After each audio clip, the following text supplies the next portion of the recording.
Saudara-saudari, marilah kita mendengarkan renungan dengan judul Menjadi Murid Yesus,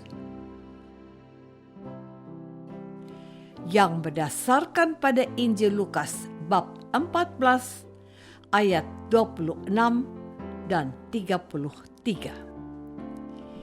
Jikalau seorang datang kepadaku dan ia tidak membenci bapaknya, ibunya, istrinya, anak-anaknya, saudaranya laki-laki atau perempuan, bahkan nyawanya sendiri, ia tidak dapat menjadi muridku. Demikianlah tiap-tiap orang di antara kamu yang tidak melepaskan dirinya dari segala miliknya tidak dapat menjadi muridku. Dalam nama Bapa dan Putra dan Roh Kudus. Amin. Saudara-saudari terkasih dalam nama Tuhan Yesus Kristus. Ada dua hal yang menarik perhatianku ketika membaca nats Injil yang saya kutip hari ini. Yang pertama, tidak membenci. A, B, C, D, dan seterusnya. Yang kedua, tidak disebutkan suaminya. Yang pertama, mengarah pada sikap militansi untuk memilih Yesus lebih daripada segala sesuatu. Yang kedua, mungkin yang dimaksud oleh Yesus di sini adalah ke-12 muridnya yang laki-laki dan beristri. Maka tidak tepatlah kalau dikatakan membenci suaminya. Yang dapat saya pastikan bahwa Tuhan Yesus mau siapapun yang datang kepada Yesus harus memprioritaskan dan mengutamakan Yesus melebihi segala miliknya, baik bapak atau ibunya, istri atau anak-anaknya, saudara maupun saudarinya. Janganlah menjadi faktor yang mempersulit atau menghambat dirinya untuk bersekutu dengan Yesus. Seorang pengikut Yesus haruslah seorang yang memusatkan perhatiannya kepada Yesus, hidup bersamanya, makan minum bersamanya, mendengarkan dia dan mengandalkannya. Itulah pesannya. Saudara-saudari terkasih, apa yang dimaksud Tuhan Yesus dengan kata-kata tidak membenci orang-orang tercinta kita kalau kita datang kepadanya dan mengikut dia? Pada masa awal terbentuknya umat Kristen, orang-orang yang mengikut Tuhan Yesus adalah orang-orang yang harus mengambil sikap yang tegas, berpihak kepada Yesus atau meninggalkannya. Mereka yang keturunan bangsa Yahudi harus mengambil sikap tegas untuk menerima Yesus, bukan sekedar seorang nabi, tetapi anak Allah yang disaksikan oleh Bapa, bahwa semua orang harus mendengarkan dia. Tetapi Yesus itu adalah sosok yang ditolak oleh pemuka agama Yahudi karena dia dianggap melanggar hukum Sabat, mengabaikan adat istiadat bangsa Israel, dan terlebih-lebih dianggap telah menghujat Allah. Mereka sudah tahu, mereka sudah mendengar bahwa Yesus itu akhirnya disalibkan oleh bangsanya sendiri. Namun, tidak hanya sampai di situ. Yesus bangkit dari mati pada hari ketiga.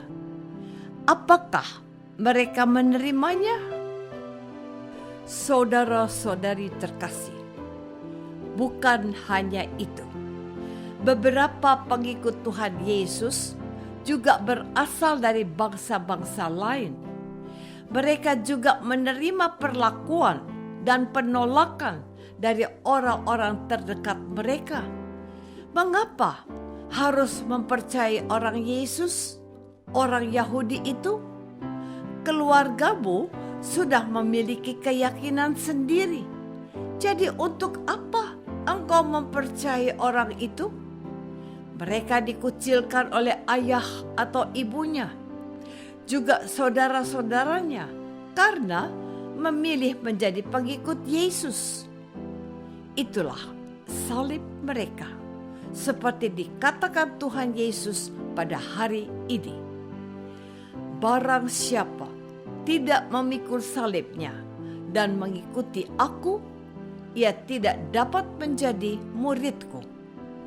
Murid-murid Yesus bukan saja mereka yang berasal dari kalangan bangsa Yahudi, melainkan juga orang-orang Samaria, orang Siro-Fenisia, orang Yunani, Romawi, dan bangsa-bangsa lain. Kepada mereka, Rasul Paulus dikhususkan oleh Tuhan Yesus menjadi utusannya. Kepada mereka yang mendengar pewartaan Tuhan Yesus dan hatinya mulai tergerak untuk datang kepada Yesus, kepada mereka diucapkan firman ini.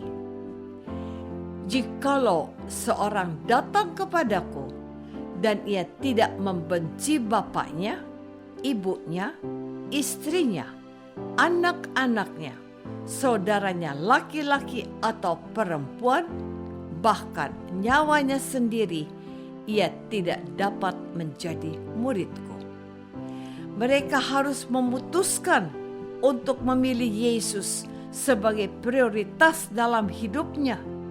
Bahkan harus siap mengorbankan segala miliknya, termasuk nyawanya sendiri. Itulah bukti iman dan cinta seorang martir kepada Yesus yang diikutinya. Seorang pengikut Yesus yang teruji, siap meregang nyawa untuk membela imannya bahwa Yesus adalah Tuhan dan Juru Selamat manusia.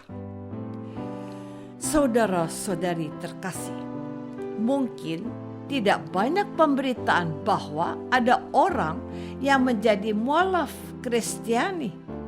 Tidak banyak berita viral kalau ada orang yang akhirnya percaya dan menerima Yesus Kristus menjadi Tuhan yang diimaninya.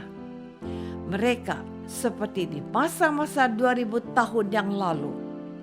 Mereka harus membuat keputusan yang melawan arus.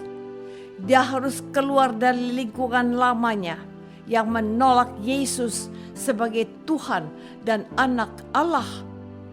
Alasan mereka yang akhirnya percaya dan menerima Yesus sebagai juru selamatnya sangatlah beragam. Ada yang menjadi Kristen karena calon pasangan hidupnya sudah lebih dahulu Kristen. Ada juga yang karena mendengar kesaksian orang Katolik di channel YouTube. Ada juga karena melihat contoh baik temannya yang kebetulan orang Kristen dan ia sungguh terkesan. Cara Tuhan menyapa seseorang itu memang tidak sama dan selalu memiliki keunikan. Namun, kepada mereka yang mau mengikuti Yesus, dituntut dari mereka kesungguhan untuk mengutamakan kepentingan Yesus di atas cintanya kepada para kekasihnya, bahkan terhadap nyawanya sendiri. Apakah aku sudah mendahulukan kepentingan Yesus daripada kepentinganku? Marilah kita berdoa. Bapa yang Maha Baik, kami telah diingatkan pada hari ini untuk menjadi murid putra-Mu Tuhan kami, Yesus Kristus yang militan.